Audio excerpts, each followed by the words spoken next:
J'aime la mer, j'aime profondément les bateaux de course. Quand je rêve bateau, quand je rêve océan, quand je rêve, c'est sur des bateaux de course.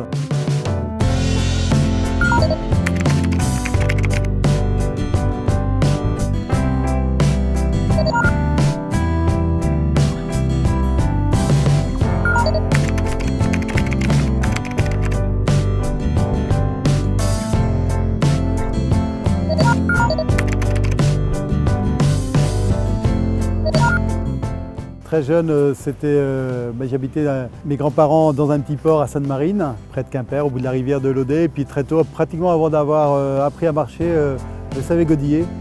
Et donc mon grand-père naviguait, mes parents naviguaient, donc tout minot, on naviguait avec mes parents, les 4 gamins, sur des mousquetaires, des petits bateaux que mes parents louaient pour une croisière de 15 jours. Voilà. Et puis après l'optimisme, les régates, notamment avec Bertrand de Broc, en dériveur, en planche à voile. Et très vite, vraiment dès 12-13 ans, moi j'avais qu'une chose en tête, c'était de naviguer. Ce qu'elle a de magique, cette classe IMOCA, c'est justement le programme. Et c'est quand même un programme qui est quand même assez riche, qui est très diversifié, puisque demain c'est le Vendée Globe, donc c'est une personne seule qui va partir pour 80-75 jours de mer. Donc il y a un côté humain, une part humaine, il y a une part sportive, il y a une part technique. Enfin bon, il y a tout un panel de choses qui se rassemblent autour du Vendée Globe. Mais en amont de ça, il y a tout un tas de courses qui permettent à des équipages de naviguer, de faire avancer ces bateaux. Quand je dis faire avancer, c'est-à-dire les faire évoluer techniquement. Et on n'est jamais plus fort dans une course en solitaire que si on a navigué en amont de cette course avec des équipages et donc des individualités, des forces qui amènent des plus sur le bateau et qui permettent au bout du compte d'aller plus vite.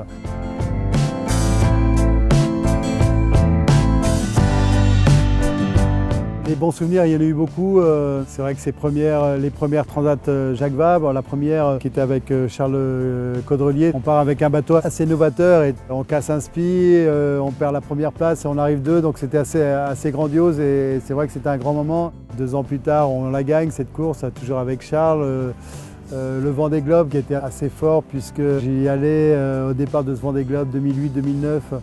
Vraiment pour faire une compétition. Et puis dans cette compétition, j'ai trouvé un petit peu tout ce que j'étais pas venu chercher, c'est-à-dire l'aventure. J'y allais pas pour ça, mais j'ai eu beaucoup de successions d'aventures avec des problèmes techniques à gérer. Et donc la force et l'engagement qu'il a fallu avoir tout au long de cette course pour arriver, malgré tous ces obstacles à l'arrivée, c'était un moment extraordinaire et magique. Les moments les plus durs, c'est vrai que la décision de refaire ce Vendée Globe avec des moyens, un bateau beaucoup plus abouti, donc tous les problèmes techniques et c'est réglé. Donc un bateau parfaitement équilibré, parfaitement préparé, tout parfait, sauf qu'au bout de 4h30 de course, c'est l'arrêt buffet, la quille, le bazar, retour au port. C'est vraiment un moment tellement dur parce que des Vendée Globe, j'imaginais pas en faire 50 dans ma vie. Celui-là, j'imaginais bien pouvoir faire quelque chose.